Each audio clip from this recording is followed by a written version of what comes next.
Hello friends, स्वागत है आपका अपना यूट्यूब चैनल कॉम्पिटिटिव गाइडर में। हिंदी भाषा एवं साहित्य का वस्तुनिष्ठ इतिहास में धीमे धीमे आगे बढ़ते हुए आज हम लोग आधुनिक काल तक पहुंच चुके हैं। अभी से पहले भक्ति काल और रीति काल का वीडियो अपलोड किया जा चुका है। अगर आप लोग वे वीडियो को नहीं देखें तो चैनल के प्लेलिस्ट पे जाएं और वे सभी वीडियो को देखें जो आपके लिए बहुत इंपॉर्टेंट साबित होगा।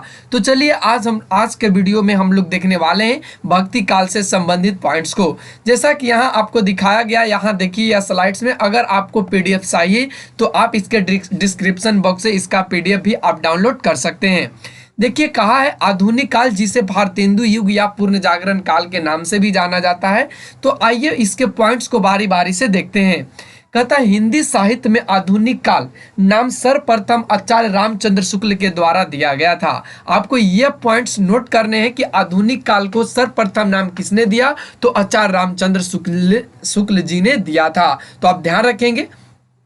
अगले पॉइंट्स कहता है कि रेनेसा। देखिए रेनेसा नव जागरण या पूर्ण जागरण शब्द का प्रयोग सर्वप्रथम प्रसिद्ध फ्रांसीसी इतिहासकार मिसेसेट ने 19वीं शताब्दी के पूर्वार्ध किया था। अगला पॉइंट्स कि कुछ आलोचकों ने नवजागरण और पूर्ण जागरण में शाब्दिक भेद करते हुए भक्ति काल को नवजागरण तथा 19वीं सदी से आरंभ होने वाले जागरण को पूर्ण जागरण काल कहा है। तो ये पॉइंट्स आपको नोट करने हैं, ये पॉइंट्स आपको नोट कर लेने हैं।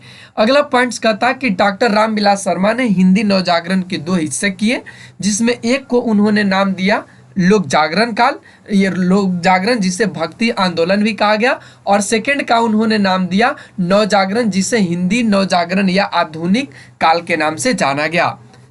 अगले पॉइंट्स की ओर बढ़िए तो यहाँ से कहता है कि डॉक्टर रामविलास शर्मा ने लोक जागरण तथा नव जागरण में निम्नलिखित ढंग से अंतर व्यक्त किया है। यानी रामविलास शर्मा जी यहाँ से आपको बताएंगे कि लोक जागरण और नव जागरण में किस तरह से अंतर है। देखिए यहाँ से कहता है कि लोक जागरण प्रथम जातीय निर्माण को व्यक्त करने वाला सांस्कृतिक आंदोलन है, जिसका मुख्य स्वर सामंत विरोधी तथा मानवतावादी है। भक्ति आंदोलन का काव्य ही लोक जागरण का काव्य है। नव जागरण या हिंदी नव जागरण राष्ट्रीय स्वाधीनता का सामाजिक, राजनीतिक और सांस्कृतिक आंदोलन है, जिसका मुख्य स्वर साम्राज्यवाद विरोधी तथा सामंतवाद विरोधी है। डॉक्टर रामविलास शर्मा ने लिखा है, जो नव जागरण 1857 के स्वाधीनता संग्राम से आरंभ हुआ वह भारतेंदु युग में और व्यापक बना। तो यहाँ से आपको सिर्फ अंतर देख लेने, इसको एक बार देख लीजिएगा, 2-3 बार वीडियो को देखेंगे तो आपको समझ में आ जाएगा। ज़्यादा इसको रटने की कोशिश ना करें क्योंकि यह अंतर बहुत कम पूछा जाएगा, तो ध्यान रखेंगे आप इस बात को। यहाँ से आगे बढ़िए तो कहता है डॉक्टर रामविलास शर्मा ने लिखा है, जो नवजागरण 1857 के स्वाधीनता संग्राम से आरंभ हुआ वह भारतेंदु युग में और व्यापक बना। उसकी साम्राज्यवाद विरोधी, सामंतवाद विरोधी प्रवृत्तियों द्विवेदी युग में और पुष्ट हुई। फिर निराला के साहित्य में कलात्मक स्तर पर तथा उसकी विचारधारा में ये प्रवृत्तियां क्रांतिकारी रूप में व्यक्त हुई। डॉक्टर मैनेजर पांडे ने लिखा है, रामविलास शर्मा हिंदी नवजागरण और उसके साहित्य की विशेषताओं का सशक्त, स्वतंत्र और परमाणविक विवेचन करने वाले पहले व्यक्ति हैं। डॉक्टर राम स्वरूप चतुर्वेदी ने लिखा है, पूर्ण जागरण जो दो जातीय संस्कृतियों की टकराहट से उत्पन्न रचनात्मक ऊर्जा है।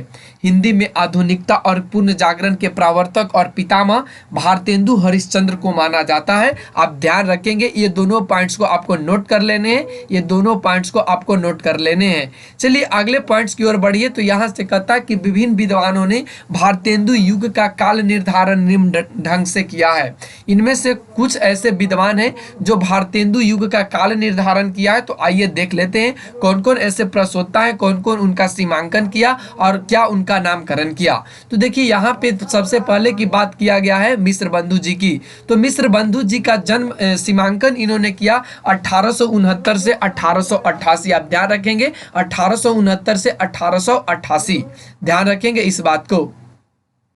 इनका जो समय का नाम दिया उन्होंने वर्तमान काल दिया। अगला देखेंगे तो रामचंद्र शुक्ल जो 1868 से 1893, इन्होंने जो नाम दिया नई धारा या प्रथम उत्थान के नाम से इन्होंने दिया। राम कुमार वर्मा जी की बात करें तो 1870 से 1900 जो आधुनिक काल के नाम दिया।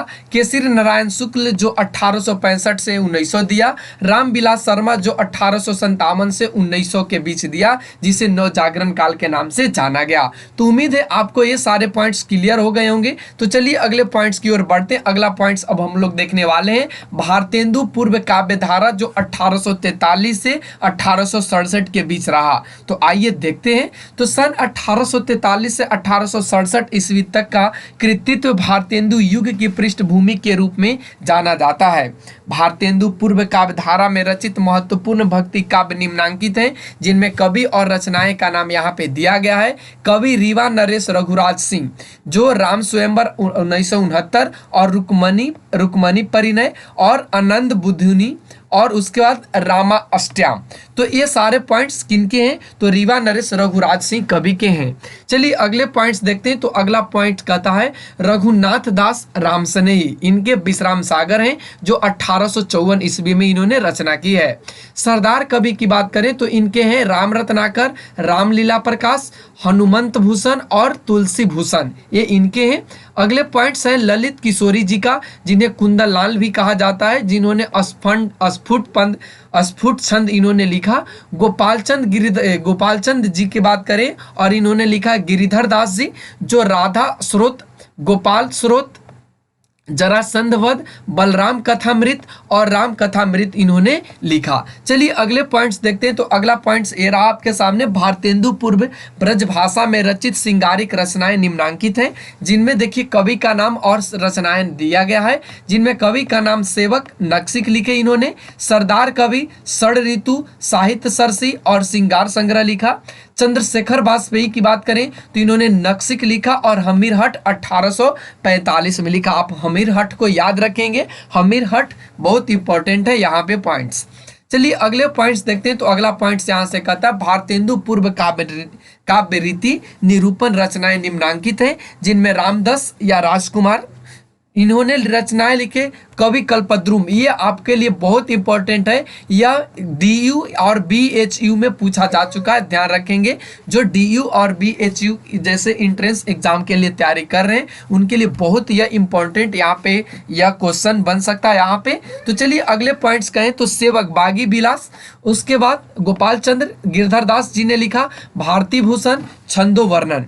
बैजनाथ द्विवेदी, ये सीता राम भरन मंजरी लिखे 1864, राम रहस 1866, ब्रितीन दोष कदम्ब 1866, बामा विलास 1866, उद्दीपन सिंगार 1867, अनुभव उल्लास 1867, चित्राभरण 1867, ये सभी बैजनाथ द्विवेदी जी के हैं। अगला कहता है लच्छीराम या ब्रह्माभट्ट, इन्होंने मानस्य हाष्टक लिखा, प्रताप रत्नाकर लिखा, प्रेम रत्नाकर, लक्ष्मीश्वर रत्नाकर, रावणेश्वर कल्पत्रु और कलमानंद कल्पत्रु, ये इनके हैं लक्ष्मी राम ब्रह्मा भट्ट जी के। चलिए अगले पॉइंट्स देखते हैं भारतेंदु और उनका मंडल। आइए देखते हैं भारतेंदु और उनका मंडल में क्या है। भारतेंदु हरिश्चंद्र का संक्षिप्त जीवनी वृत्त निम्नांकित है, जिनमें जन्म मृत्यु, जन्म स्थान, पिता, गुरु, उपाधि और उपनाम को दिखाया गया है। इनका जो जन्म है भारतेंदु जी का 1850, मृत्यु 1855, इनका जन्म स्थान काशी रहा, पिता का नाम गोपाल चंद्र और गुरु का नाम सितारे हिंद, उपाधि इनको भारतेंदु और उपनाम इनको रसा मिला। आप ध्यान रखेंगे, ये सारे पॉइंट्स बहुत इंपॉर्टेंट है, पूछ लिए जाते हैं एग्जाम में सीधे सीधे। देखिए यहाँ से कहता है कि भारतेंदु हरिश्चंद्र की समस्त रचनाओं की संख्या 175 है और उनके काव्य ग्रंथों की संख्या 70 है। इनके काव्य संग्रह निम्नांकित है, यानी कुल इनके 175 रचनाओं की संख्या दिया गया है, जिनमें काव्य ग्रंथ यहाँ पे बात करें तो काव्य ग्रंथ 70 है और काव्य ग्रंथ यहाँ पे आपको दिखाया गया। ये काव्य ग्रंथ आप देख सकते हैं, जिनमें है भक्ति सर्वस्व, प्रेम मल्लिका, कार्तिक स्नान, वैशाख महामात्य, प्रेम सरोवर, प्रेमासुवन, जैन कतूहल, प्रेम माधुरी, प्रेम तरंग, उत्तरार्ध भक्तमाल, प्रेम प्रलाप, गीत गोविंदानंद, सतसई सिंगार, होली, मधु मुकुल, राग संग्रह, वर्षा विनोद, विनय प्रेम पचासा, फूलों का गुच्छा, प्रेम फुलवारी, कृष्ण चरित, श्री अलवरत वर्णन, श्री राजकुमार सुस्वागत पत्र। तो ये सभी इनके, आप इसको एक बार पढ़ लेंगे। तो चलिए अगले पॉइंट्स पे बढ़ते हैं। यहाँ से हम लोग देखने की कोशिश करते हैं कि भारतेंदु कृत विजयिनी विजयिनी विजय वैजयंती वैजयंती शीर्षक कविता मिस्र में भारतीय सेना की विजय प्राप्ति पर लिखी गई थी। भारतेंदु ने नारद भक्ति सूत्र और सांडिल्य भक्ति सूत्रों का अनुवाद क्रमशः तदीय सर्वस्त्र 1874 ईस्वी और भक्ति सूत्र वैजयंती शीर्षक से किया। भारतेंदु हरिश्चंद्र ने पैरोड़ी, स्यापा, गाली, लावनी और शैलगीत ग्रुपों में कविताएं लिखी जो निम्नांकित है। आप देख सकते हैं यहाँ से भारतेंदु हरिश्चंद्र जी की, तो इनके कविताएं यहाँ पे हैं जिनमें आप देखिए बंदर सभा, पैरोड़ी, उर्दू स्यापा, समदीन मधुमास, गाली, नए जमाने की मुकरी, ये मुकरी है, प्रातः समरीन, ये प्यार है, वर्षा विनोद, ये लावनी है, रानी देखिए यहाँ से रानी छम लीला, तन्मय लीला और देवी छम लीला प्रबंध गीति है, विजयिनी विजय वैजयंती और हिंदी भाषा ये निबंध काव्य है। तो आप यहाँ से ये पॉइंट्स को आप देख सकते हैं। अगले पॉइंट्स यहाँ से देखिए तो कहता है भारतेंदु हरिश्चंद्र ने फूलों का गुच्छा कविता खड़ी बोली में लिखी है।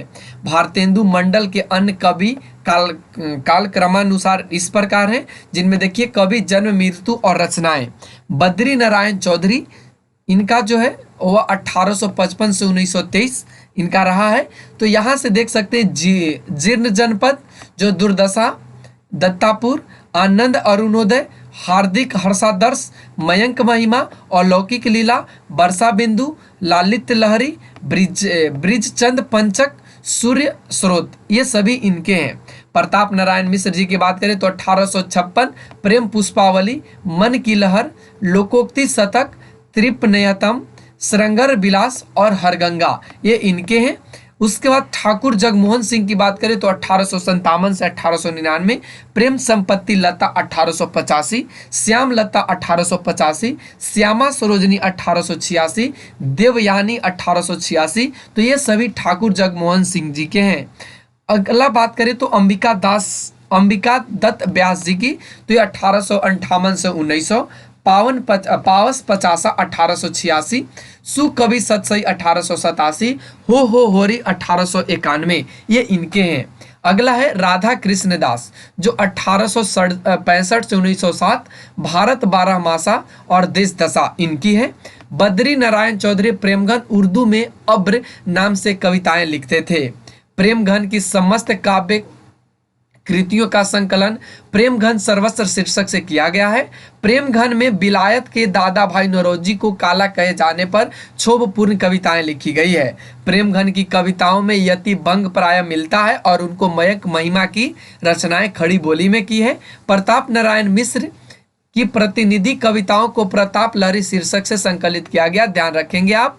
उसके बाद कहता है प्रताप नारायण मिश्र ने हर गंगा, त्रिपयताम, बुढ़ापा, हिंदी की हिमायत शीर्षक से महत्वपूर्ण कविताएं भी लिखी है।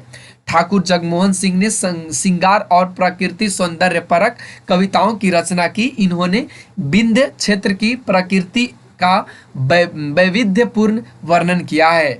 जगमोहन सिंह ने कालिदास कृत ऋतु संहार और मेघदूत का ब्रज भाषा में अनुवाद किया है। अंबिका दत्त व्यास ने अपने कवि जीवन का आरंभ कविता वर्धनी सभा में पूरी अमी को कटोरियों सी चिरंजीवी रहो विक्टोरियो रानी समस्या की पूर्ति करके किया और इस पर उन्हें सुकवि की उपाधि प्राप्त हुई है। आप ध्यान रखेंगे, ये पॉइंट्स आपके लिए बहुत ही इंपॉर्टेंट है, ये बहुत ही इंपॉर्टेंट है, आप इसको नोट करके याद रखेंगे। अगला पॉइंट्स कहता है कि अंबिका दत्त व्यास ने खड़ी बोली में कंसवध अपूर्ण शीर्षक प्रबंध काव्य की रचना की है। साथ ही फारसी छंद में दशरथ विलाप नामक कविता खड़ी बोली में इन्होंने लिखा है। अगला बात करें तो राधा कृष्ण दास भारतेंदु हरिश्चंद्र के फुफेरे भाई थे। इन्होंने रहीम के दोहों पर कृष्ण कुंडलियों की रचना की है। भारतेंदु काल के अन्य कवि अग्रांकित किए गए हैं, जिनमें देखिए नवनीत चतुर्वेदी, कुब्ज पचैसी, गोविंद गिल्ला भाई, इन्होंने श्रृंगार सरोजनी, पावस पायनिधि, राधामुख षोडशी, षड ऋतु नीति विनोद, ये इनकी है। दिवाकर भट्ट, नक्सिक 1884, नवोढ़ा रत्न 1888, रामकृष्ण वर्मा बलबीर पचासा इन्होंने लिखा। राजेश्वरी प्रसाद सिंह प्यारे, इन्होंने प्यारे प्रमोद लिखा। राव कृष्ण देव सिंह गोप इन्होंने प्रेम संदेशा लिखा। दुर्गा दत्त व्यास, इन्होंने अधमोधार शतक लिखा 1872। राधाचरण गोस्वामी भक्तमाल लिखे। गुलाब सिंह, इन्होंने प्रेम सतसई लिखा। तो ये आपके लिए इंपॉर्टेंट है, आप ये सभी को याद रखेंगे। चलिए अगले पॉइंट्स देखते हैं। भारतेंदु युगीन प्रमुख समस्या पूर्ति संग्रह और कवि निम्नलिखित है, जिनमें यहाँ देख सकते हैं दुर्गा दत्त व्यास, जिन्होंने समस्या पूर्ति प्रकाश लिखे। अंबिका दत्त व्यास, इन्होंने समस्या पूर्ति सर्वस्व लिखे। गोविंद गिल्ला भाई, इन्होंने समस्या पूर्ति प्रदीप लिखे। गंगाधर द्विजगंग, इन्होंने समस्या प्रकाश लिखे। नर्मदेश्वर प्रसाद सिंह, इन्होंने पंचरत्न लिखा। तो उम्मीद है यहाँ तक के पॉइंट्स आपको समझ में आ गया होगा। अब हम लोग यहाँ से देखने वाले हैं भारतेंदु युगीन कवियों की कुछ महत्वपूर्ण काव्य पंक्तियाँ। उनके कुछ काव्य पंक्तियाँ हैं, जिनमें फर्स्ट आपको बताया गया भारतेंदु हरिश्चंद्र जी की। देखिए यहाँ से कुछ पंक्ति आप देखिए तो कहता है, ससन बरसन सो सुनियो जो अपने नानी कान सो आरज शब्द, फरकी उठी सबकी भुजा खरकी उठी तलवार, क्यों आप हूँ ऊंचे भय आर्य मुझके बार। तो ये सभी इनके हैं, तो आप ध्यान रखेंगे, इसको पढ़ लेंगे। देखिए और दो तीन है, तो चलिए आपको बता देते हैं। हाय वह भारत भूभरी सभी विधि सो भई दुर्बारी, हाय चितौर नीलज तू भारी अजहू खरो भरती मछारी, निज भाषा उन्नत अहै सब उन्नति कै मूल, बिन निज भाषा ज्ञान के मिटे नहिए के सूल, कहाँ कर नुदी केशव सोए जागत नहीं अनेक जतन करी भारतवासी रोए, मेरे तो साधन एक ही जग नंदलाल वृषभानु दुलारी। देखिए मेरा आवाज़ तो उतना अच्छा नहीं है, फिर भी हम आपको समझाने की कोशिश यहाँ पे करे हैं, तो उम्मीद है आपको समझ में आया होगा। तो चलिए अगले पॉइंट्स की ओर बढ़ते हैं। अगला पॉइंट्स ये रहा आपके स्क्रीन पे। कहता है अगला जो पॉइंट है वह हम लोग देखने वाले हैं द्विवेदी युग। तो आइए द्विवेदी युग, जिसे जागरण सुधार काल के नाम से भी जाना जाता है, तो देख लेते हैं जागरण सुधार काल क्या है। तो यहाँ से कहता है कि डॉक्टर नागेंद्र ने द्विवेदी काल को जागरण सुधार काल के नाम से अभिहित किया और इनकी समय अवधि 1900 से 1918 तक माना है। आप ध्यान रखेंगे जागरण सुधार काल का जो समय रहा है वह 1900 से 1918 ईस्वी तक रहा है। आचार्य रामचंद्र शुक्ल ने द्विवेदी युग को नई धारा द्वितीय उत्थान के अंतर्गत रखा तथा इनका जो समय अवधि रखे वे 1893 से 1918 रखे। ये भी पॉइंट्स आपके लिए इंपॉर्टेंट है, इसको आप नोट रखेंगे। द्विवेदी मंडल काल क्रमानुसार कवि विवरण यहाँ पे कुछ दिया गया है। श्रीधर पाठक 1859 से 1928 ईस्वी, खड़ी बोली के प्रथम स्वच्छंदतावादी कवि यहाँ पे आप देख सकते हैं इनके, तो यहाँ से आप इनको देखिए। तो अगले पॉइंट्स पर पढ़ते हैं। अगला पॉइंट्स देखिए, अगला पॉइंट्स यहाँ से हम लोग बढ़ने वाले हैं। श्रीधर पाठक ने ब्रज भाषा में मौलिक काव्य कश्मीर सुषमा की रचना की, जो 1904 ईस्वी में की। आप ध्यान रखेंगे कश्मीर सुषमा किनकी है, तो ये श्रीधर पाठक जी की है। श्रीधर पाठक द्वारा अनुदित काव्य ग्रंथ इस प्रकार है, आप यहाँ से देख सकते हैं। यह अनुदित रचना, यह अनुदित वर्ष है। मूल रचना कहाँ से था, कौन था, यहाँ पे दिखाया गया, और यहाँ से मूल रचनाकार कौन थे और अनुदित भाषा कौन से है। तो चलिए देखते हैं गडेरिये और दार्शनिक। देखिए यहाँ से अनुदित है गडेरिये और दार्शनिक, जो शेफर्ड एंड फिलोसोफर, ध्यान रखेंगे शेफर्ड एंड फिलासफर, यहाँ फिलासफर लिखा है। और ये जो इनका रचनाकर मूल है उनका नाम ग्रे है, लेकिन यहाँ पे ना आपको भाषा दिया गया और न इसका अनुवादित वर्ष दिया गया। अगला एकांतवासी योगी, जो 1886 में है। हर्मिट इनके मूल रचना है और इनका जो रचनाकर है वह गोल्ड स्मिथ जी है, जो खड़ी भाषा में अनुदित किया गया है। उज्जड़ ग्राम जो 1879 है, और यह जो मूल रचना वह डिजर्टेड विलेज से है, जो गोल्ड स्मिथ इनके मूल रचनाकर हैं और यह ब्रज भाषा में लिखी गई है, यह अनुदित भाषा है। श्रांत पथिक जो 1902 में है और इनके मूल रचनाकर कौन है या मूल रचना कौन है, तो ये ट्रेवलर है और मूल रचनाकर वही गोल्ड स्मिथ जी हैं, जो खड़ी बोली में अनुदित है। ऋतु संहार इसका समय नहीं यहाँ पे दिखाया गया। ऋतु संहार यह मूल रचना ही है और इनका जो रचनाकार है वे कालिदास और ये ब्रजभाषा में लिखी गई है। तो यहाँ तक पॉइंट आपको क्लियर हो गया होगा। चलिए अब अगला पॉइंट देखते हैं। श्रीधर पाठक की खड़ी बोली में मौलिक कृतियां निम्नांकित हैं, जिनमें आप देखिए तो इनका है बनाष्टक इन्हीं के श्रीधर पाठक जी की जो खड़ी बोली में, देहरादून 1915 में प्रकाशित, भारत गीत 1928 में, जगत सच्चाई सार, स्वर्गीय बीना, धन विजय, सांध्य अंटन, गुणवंत हेमंत 1900 में। तो ये सभी इनके हैं। श्रीधर पाठक द्वारा ब्रज भाषा में रचित मौलिक काव्य निम्न है, जिसमें कश्मीर सुषमा और मनोविनोद इनकी है। तो आप ध्यान रखेंगे ये ब्रज भाषा और ऊपर हम लोगों ने देखे खड़ी भाषा।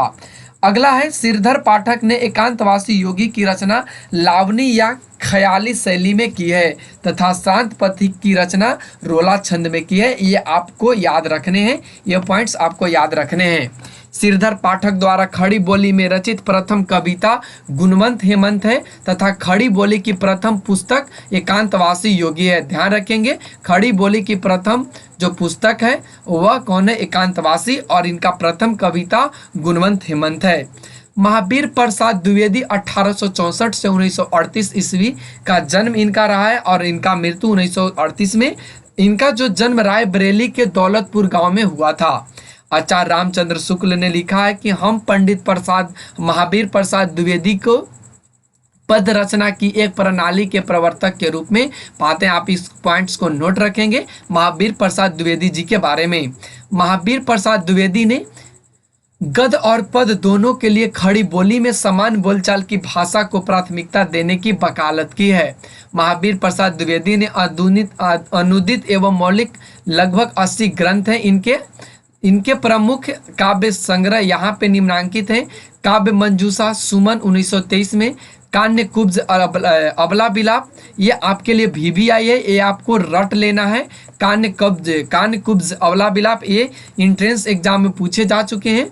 देव स्तुति शतक, कन्य कुब्ज वलितवत्रम। महावीर प्रसाद द्विवेदी ने लिखा है कविता का विषय मनोरंजन एवं उपदेशजनक होना चाहिए। यमुना के किनारे केली कौतूहल का अद्भुत वर्णन बहुत हो चुका, न परिकियाओं का प्रबंध लिखने की अब कोई आवश्यकता है और न स्वीकियाओं को गतागत की पहेली बुझाने की। चींटी से लेकर हाथी पर्यंत, भिक्षुक से लेकर राजा पर्यंत मनुष्य, बिंदु से लेकर समुद्र पर्यंत जल, अनंत आकाश, अनंत पृथ्वी, अनंत पर्वत, सभी पर कविताएं हो सकती है। ये कहने वाले कौन थे, तो महावीर प्रसाद द्विवेदी जी।